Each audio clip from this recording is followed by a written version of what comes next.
diet of what goes on in the streets. And finally, Tupac, your friendship with that, because that was shown in that movie. And, a lot of people like, him and no Pac? So talk a little bit about that. Yeah, me and Pac have became very good friends.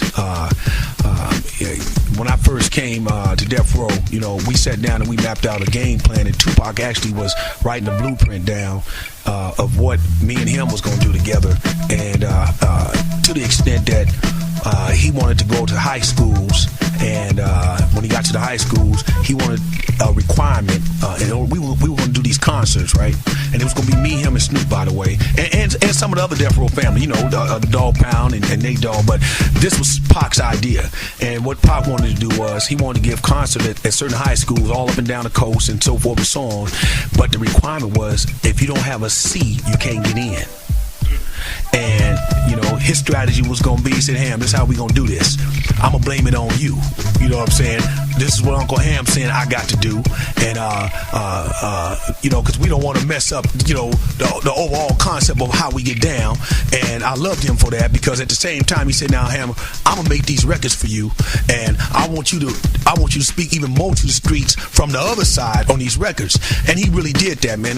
By the second or third day I was in Death Row, I came in at about 10 o'clock in the morning, and they said, hey man, Pac was here, Ham, he made you about 3 records. I said, made me about 3 records? He said, yeah, you were saying something the other day about you love Skin Tight, man. He's got a whole thing. Baby, back up if you asthmatic. This track I had you going way back like Bad Habits. I heard you talking loud and clear, but you ain't saying nothing. He was rapping like he Hammer, and he put the whole thing down, man. And man, I loved him for that, man, because he was a dude, man, who was so true to his word. And man, over the course of about a year almost, we flew around places together. We sat down and we mapped out ideas on what to do next. We made records, and we dreamed together. You know what I'm saying? And it was just devastating, when he lost his life in the way that he lost his life. And I'm so glad and elated to see that his movement, and what he really stood for came out in the long run. In other words, the world was not allowed to pigeonhole him as just one particular type of rapper, because he was always more than that. He was always more than that. He was always a dude destined for great leadership.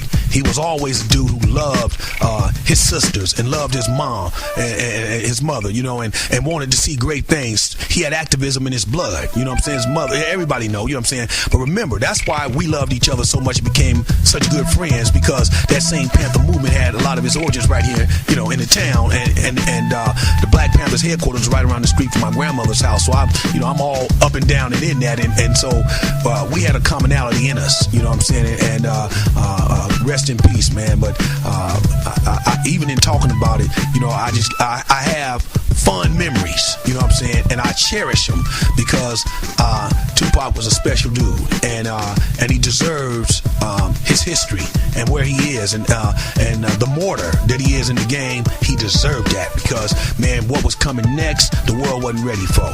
I mean, this dude was gonna take it to the next level. He was gonna take this hip hop thing to the Cornel West level. He was headed toward that direction. He was gonna take the film thing to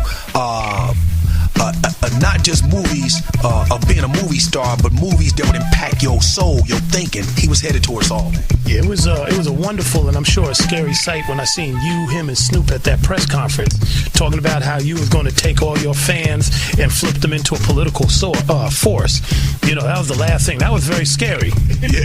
So I'm glad you brought that up, because that's how serious it is. And to understand, Davey, that we actually sat down and talked about that. You know what I'm saying? That we gonna, okay, Hammer, you gonna get all the Hammer fans. That's what I'm saying. That's what I was trying to say earlier when I said this is how we gonna approach, the high school thing.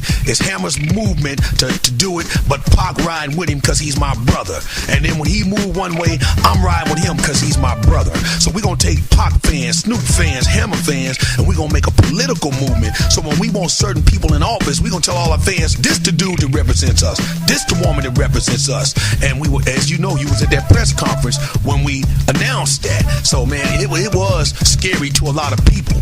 So scary that they don't show that. You never see that on MTV, BET, or any of those places. The news doesn't bring it up. They talk about a lot of things. But to see you three at the height when Death Row was at a dynasty, to see like, wow, Hammer, Pac, and Snoop all sitting there, and now it seems like Snoop is coming to his own and is trying to, figure out, how to keep it positive, and you're coming back with a lot of new faces in your movement, and hopefully that dream can be fulfilled. Well, there's no choice. See, the dream has to be fulfilled because what we're doing right now is so powerful that we got a lot of forces against us, more than people ever know. But it's no real stopping us. You know what I'm saying? We speak in code. We speak through our spirit and vibrations and movement. That's why the hyphy movement is important. That's why them youngsters in L.A. crumping and clown dancing is important. See, it's not just a dance, and we need to say this. Notice that in every region where it's hot, it's a dance affiliated with it. See, dudes can't sugarcoat it. You can say it how you want to. Gangsters don't dance. That was the funniest thing I ever heard, because all these killers around me always dance. Kill you dead, man, and then dance around you. You know what I'm saying? But that was one of the funniest things I ever heard. Matter of fact, I ain't never met no killers who don't dance. You know what I'm saying? They gonna dance first, then shoot you. But the thing is, all of these dances, if you look down in the ATL, what you think? Them ain't thugs that's doing the snap dance? You know what I'm saying? You ever been to St. Louis? You ever been to East St. Louis? What you think? Who you think was doing them dances that you saw coming out of St. Louis? Man, them is the streets. The street always got to dance with it. What you think the crip walk is? You know what I'm saying? This is dancing. I'm only saying that to say that with all of these movements right now, it's a dance affiliated with it. Because we tribal. That's what we are. That's who we are.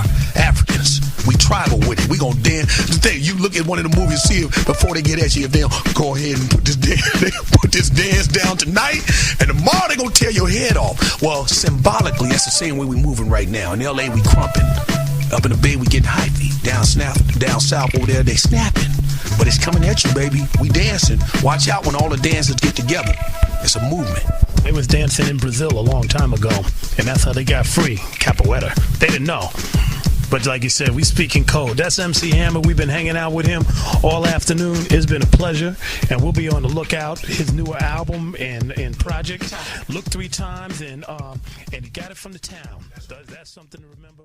We out for now.